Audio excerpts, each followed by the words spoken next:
Could the Jeffrey Epstein scandal help bring down the monarchy? Well, the polling is not good for the monarchy. In fact, support for the monarchy is collapsing in Britain. You're not hearing much about this, are you? This very important polling, which I think could be existential for the monarchy, given the direction it's going in. It really is quite dramatic. But also the Epstein scandal and the monarchy. What does that tell us in terms of the former, of course, Prince? We've got a lot to talk about. There's no better person to speak to than Graham Smith, who's the CEO of Republic. How you doing? Yeah, hi, Owen. How you doing? Very well. This polling, very exciting. So the monarchy, which is supposed to be, this unifying institution, a taboo subject, the media doesn't really talk about, hence the polling is getting very little discussion. What's the latest polling tell us about the support for the British monarchy? Well, I mean, it has collapsed. I mean, it has dipped under 50% a couple of times over the last 2 or 3 years, but, there is a repeated trend now. I mean, late last year when Andrew was being stripped of all his titles, it dipped under, I think it was like 48 or something. It's now on 45% preferring a monarchy over a republic, with a third preferring a republic over a monarchy, with quite a lot of people, almost a quarter of the country, not really knowing. And that itself tells us a lot about the poor quality of debate and understanding around this issue. That you can have a quarter of people not really wanting to say one way or the other. But I mean, I've been doing this a long time, and 2012, probably one of the highlights or high points of their polling, they were 75% plus, and they could do no wrong. And going down to 45% is astonishing. And a lot of it is driven by Andrew. Not all of it, but a lot of it is driven by Andrew, and that is not going away. It's really, that's just to put that in context, everyone. In the space of 12 years, support for the monarchy going down by about 30 points. That is a spectacular fall. Also what should disturb them is the generational divide in terms of, so what kind of generational divide are we talking about? I mean, it's quite interesting because, it's been reported quite widely that people are much less likely as they're getting older to become more conservative, which used to be the pattern going back 20 odd years. That's not happening anymore. Now, if you look at the pattern in terms of pro and anti-monarchy, it's very similar to pro and anti-Brexit in terms of once you hit 55, the opinion divides very sharply. So you start seeing huge majorities in favour of the monarchy over 55. Under the age of 50, quite a lot of polls, not all of them, quite a lot of polls are now showing most groups there are more Republicans than monarchists. But certainly once you get under 35, it's a pretty consistent picture. And those people are now growing up. These are people, if you look at my nephew who's 18, can barely remember the Queen, isn't interested. That generation are going to be coming up. And there was a very interesting piece of analysis done by Jack Royston of Newsweek late last year, pointing out that that young generation now are the first generation who are growing up with parents who were not particularly fond of the monarchy. So their parents' generation were growing up with parents who were very fond of the monarchy.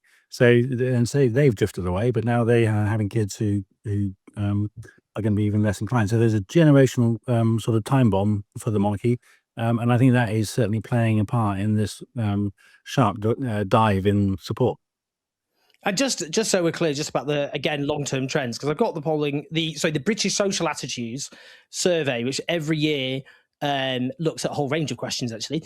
And back in 1983, when the question was first asked, 86% said it was very or quite important for Britain to continue to have a monarchy. Only 3% said the monarchy should be abolished. 3% is about the number right now who think the earth is flat. That's the sort of proportions that we're talking about. But now, so back in, and this was September 2025 when they were released for the last one, and they pointed out here it's risen to a who say that the monarchy is not very important, not at all important, and fallen is around 31%, and that was over 3 times what it was, and almost 6 in 10 of younger people aged 60 to 34 favour an elected head of state. There's still an age divide there. 3/4 of those 55 plus support continuation of the monarchy. So very stark there. But 6 out of, they were talking people under 35, 6 in 10 supporting a republic. And that is before the latest Epstein scandal. Let's just talk about this scandal then. With Prince Andrew, former Prince Andrew. What do we call him now? Andrew. I probably couldn't say what I called him, but I think it says Andrew or Andrew Rambout Windsor. Yeah. Yeah, that Andrew. What? I mean, really, because he must be quite relieved, actually, in some ways, that there's been so much focus on Peter Mandelson and the government, because that's where most of the coverage is. I mean, to be fair, I mean, it's kind of half bringing down the government. But what does that tell us about what this scandal tells us about the monarchy? Well, many different things. I think that the overarching scandal around abuse of women and the length that has gone on for, since 25 years at least, and their unwillingness to do anything about it, tells you that they hold the general public in contempt, quite frankly. They don't think that they owe us any explanations for anything.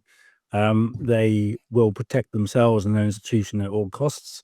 They have fought to put a ring fence around the whole of the institution and the family, including Andrew, for years, and to deflect any investigation or criticism. And every step of the way, they did the absolute bare minimum in terms of Andrew. So they, 15 years ago, they said you can't be trade ambassador, but he carried on doing the role without the title. And then they said, after an interview went badly wrong, we're going to take some patronages off you. Had he not done the interview, they would have carried on without any concern. The concern wasn't the victims, the concern was the interview. And then it came up that Virginia Giuffre was threatening to go to court, and so they started stripping more away from him, said you got to back off and not be involved at all in public life. And it was last year when someone heckled him in Lichfield, heckled Charles in Lichfield, that they started really panicking and going, okay, we need to just, pull the trigger and just take everything off him and pretend he's not one of us anymore and all the rest of it. But it's always been, the bare minimum. And they've never sort of ventured to offer any information voluntarily. But I think that the Epstein files lift a lid on this really seedy, horrible world of powerful men who largely have contempt particularly for women and girls, but also just for the rest of us and for the standards that most of us like to think we have. And was just happy to go along with that and to be friends and mates with all sorts of appalling people, including the Prime Minister of Saudi Arabia that William has been dining and wining with this week. So I think it creates that whole image of just a rather grubby little setup. I mean, in terms of kind of cover-up collusion, something which the British establishment is more than familiar with. What are we talking here in terms of all this with the monarchy and the broader institutions which are kind of integrated in the monarchy? Yeah, I mean, Andrew is surrounded by Metropolitan Police officers all the time. So they were there when all this was going on. Some of it was involving young women and girls being invited to his home in the UK. Police officers were put up and accommodated inside Jeffrey Epstein's New York mansion whilst Andrew was visiting, which in and of itself isn't unusual, other than the fact that it was Jeffrey Epstein, and this was after the conviction. But you would they have these security people going ahead of royal visits and wherever they're going. So the point is they would have known all this, and Virginia Giuffre reported the issue to the police many years ago. The stories were coming out many years ago. If Andrew Lowney, who wrote Entitled, the book published about Andrew late last year, can find all this out, they would have found out about it. The palace has access to the Metropolitan Police at the highest level. Through diplomatic channels, they would have had access to FBI records, security services, government, foreign office, whatever. They could have known all of this, and they did nothing about it. Andrew Lowney, whose book Entitled came out late last year, he said, he's been saying recently that police officers on the Royal Protection Squad were raising queries about Andrew's behaviour and suddenly found themselves bumped off the Royal Protection Squad and sent back to police stations in London. And similar things happened apparently to civil servants who raised queries and suddenly found that their advancement through the civil service became incredibly difficult. So, there is clearly pressure from various quarters to keep all this under wraps for whatever reason. And so I think that this is a tip of the iceberg issue, that there is a question here about a much wider a scandal of collusion and cover-up. This is a suspicion. I can't pull the finger at anybody in particular, but I think it's highly, highly unlikely.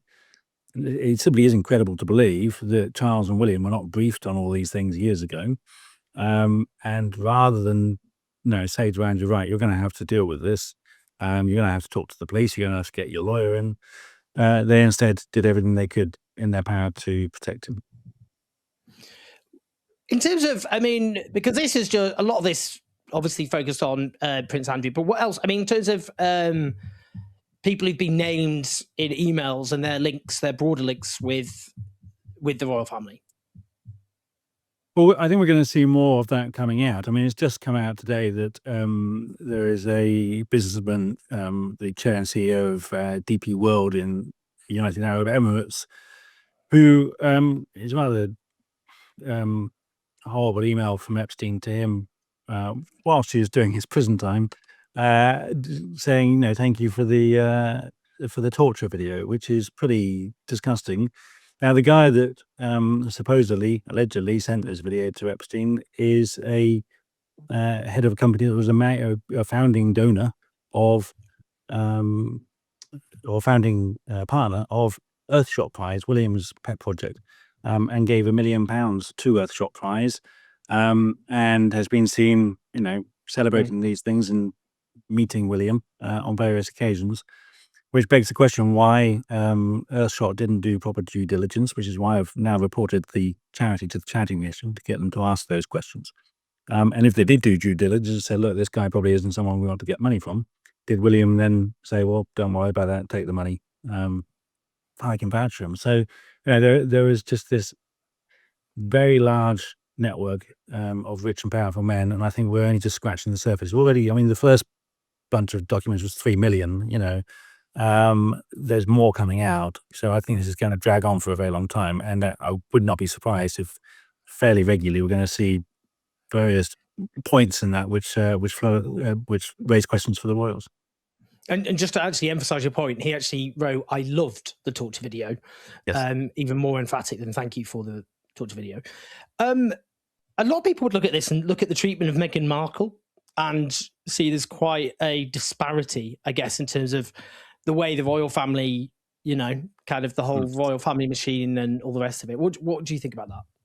I think the Harry Meghan saga says a very simple thing about the royals, is that what they care about are their so-called standards of etiquette and rank and title, and loyalty to them, and people willing to play the game as they expect it to be played. And nothing else really matters, because they have treated Harry and Meghan. I mean, let's be clear. The only thing Meghan did was marry someone, and understandably, as an American, entered into this world of royal protocol and thought it was all a bit weird, and found it difficult to swallow. The only thing Harry ever did was to go, look, I don't like this, I'm leaving. Probably a reasonable thing to do. And as a public figure, you wrote a book, perfectly reasonable, but they have treated him as if he has been embroiled in a scandal akin to what Andrew's in. And I had it just 2 days ago, I can't remember which radio station it was, but someone just sort of lumping in Harry and Andrew in the same sentence. They're not in the same category at all, and I think this speaks volumes, that particularly for the royals, where they cut him off. They said, right, you can't have royal protection and security, you can't have any support from us, we're going to spin against you, we're going to brief against you, simply because he wasn't loyal to the family. Andrew remained loyal, and for that they protected him every step of the way, despite the huge number of allegations against him. And sensitive subject maybe for some to raise, but it is worth emphasizing that Prince Andrew was the favorite son of the late Queen Elizabeth II.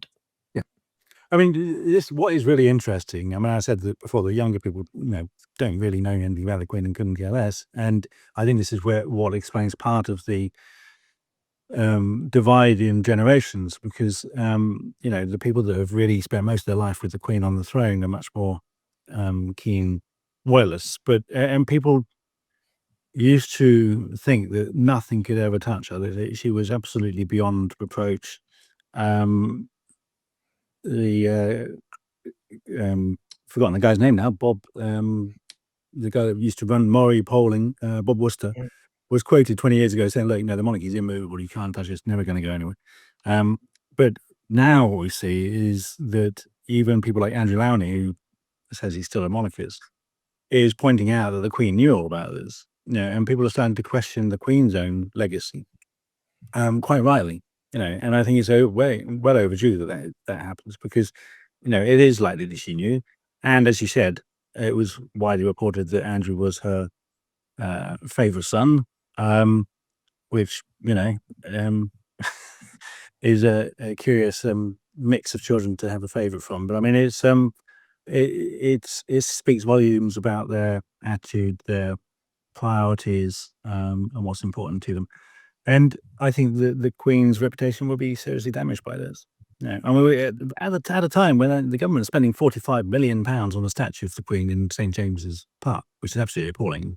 And we polled on that 18 months ago, and 75% of the people said the royals should pay. So, we're looking at a general breakdown of reputation for the whole family. In terms of what, I mean, whatever we, thought at the time about the monarchy, you're right. I mean, the Queen did have a lot of kind of, I guess, there was a sense of affection, or people she didn't really appear in public life apart from to kind of wave and do the Christmas address, if I'm honest. But anyway, she did, regardless. That's kind of undeniable, really. And you predicted, and others predicted, that when she did die, that would not be good news for the monarchy, because she was their best card, really. Yeah. I mean, she'd been around for such a long time. Obviously, she was on the threat when my mum was born. I mean, yes. That's when she was made the Queen. But and that King Charles would not attract that level of support. I mean, so that has that prediction. That's what's happened, basically. Yeah, I mean, it wasn't a sudden crash when he became king, although support was already declining. But I think the problem was that when huge scandals hit when the Queen was alive, she was their hate shield. There was such sort of this notion, completely misplaced, that she wouldn't put her foot wrong, and that she, that there must be some other explanation, but it's right that she doesn't speak, or, she doesn't have to explain herself and all this kind of thing. But I've said for a long time, and I was saying in the few years leading up to the Queen's death, that she is the monarchy for most people. And, and the monarchy was her. And I met someone shortly after she died, and Charles came along, who was probably in his late 20s, early 30s, and he said, look, I've never known anything else other than the Queen, so that seemed just normal, it's just in the background, there she is. And then she dies, and her son just steps in, and we get this massive fanfare. And I'm like, well, hang on a minute, why is this happening? Why aren't I being consulted? So that whole experience changed, but the affection just was never there. So when a massive scandal hits, there's no one to deflect the heat. And when the heat was deflected during the Queen's reign, quite often it was deflected onto Charles. So, it was, he's already come into this with an awful lot of baggage. But, you've seen several people heckling Charles over the last few months. We've protested, obviously, at the coronation, and numerous times in front of Charles within. I mean, I've heckled him. But it was in the context of, different, the scandal wasn't blowing up and we were protesting. It was very obvious what our agenda was. But again, that didn't happen with the Queen. So it is an entirely different scenario where you were essentially just seeing a bunch of rich men trying to get away with them. In the context of, I would say, a general collapse in trust. We've got no political party really getting beyond 25 percentage points. We've got Black Lives Matter that blew up a few years ago, Me Too, which is still sort of reverberating to a large extent. You've got a whole load of other scandals and issues, as well as the cost of living, and this general sense of all these billionaires and people like Musk and Trump just generally screwing us over. And this is in the context of that. And so it's all starting to, the royals are starting to feel like part of that general malaise of these rather questionable people trying to get away with all sorts of things. Just a couple of final things. One of them, the right-wing press media are in a bit of a I don't know, having a bit of a kerfuffle. I don't know. The Telegraph, disrespectful Labour drops HM title from government communications. Whereas the GB News goes with off with their heads. Labour ministers accused of downgrading King government rebound. Basically, it's the kind of letterhead. It says before HM government, His Majesty's government, and now it says UK government. You kind of think these kind of we're really patriotic. It's like, don't mention the country. Do you know what I mean? It just shows a curious definition of patriotism here. It's like mentioning the country we're in is not patriotic. It's really weird. I mean, had they changed it to Keir Starmer's government, you might have a point. But yeah, it's UK government, which is what it is, which is what it's often referred to. It's very weird. But it comes back to this whole sort of a weird kind of flag waving patriotism, which is entirely superficial and performative. And where there's this element to people, particularly on the right, that they think that this is something which people care about, and they think that this is something which people are going to get excited about. It's letterhead. No one cares. And if you go back to this whole idea, this is sort of an internet age thing of having this sort of government branding. Go back to Major's era. They just had Downing Street or 10 Downing Street on the letterhead, and then they had different government departments having their own logos. It just, no one really cared because most people didn't see it most of the time. So it's not an old thing that has suddenly been torn apart. And I believe, reading from what I saw online and the government portal where they do all this stuff, that this change actually took place last year sometime, and all they've done is just tweak the guidance to it. So yeah, it's very weird. It's very funny because all the right people are kind of spitting with rage about something which doesn't matter. But you would think they'd have more important things to worry about than 2 letters on letterhead. Yeah, letterheads don't put food on the table.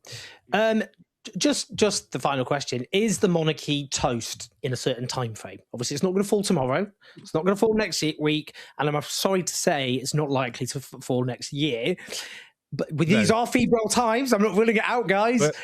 Well, I mean, yes, it is. I think they're going to really struggle. The only, they have been reduced. They talk about slim down monarchy. They've never slimmed it down. It's more expensive than it's ever been.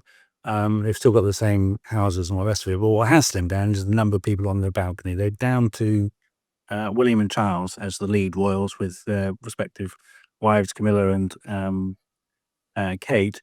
And that's it, because no one cares or knows anything about Edward and Anne, and the rest of them are minors. So, or they're on the run from their own family or on the run from the police. So there's really no one left.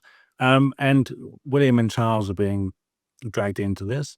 And where else do they go? Are they going to wait 8 years for George to turn, to become an adult, and then put all the weight of responsibility on him? I mean, if I was George, I'd be thinking about asking his uncle if he's got a spare room in California, because this is not something which he would want to get dragged into. And obviously, he's never going to be implicated in Epstein, but he must be looking at this when he's older and thinking, "God, why would I want anything to do with this?"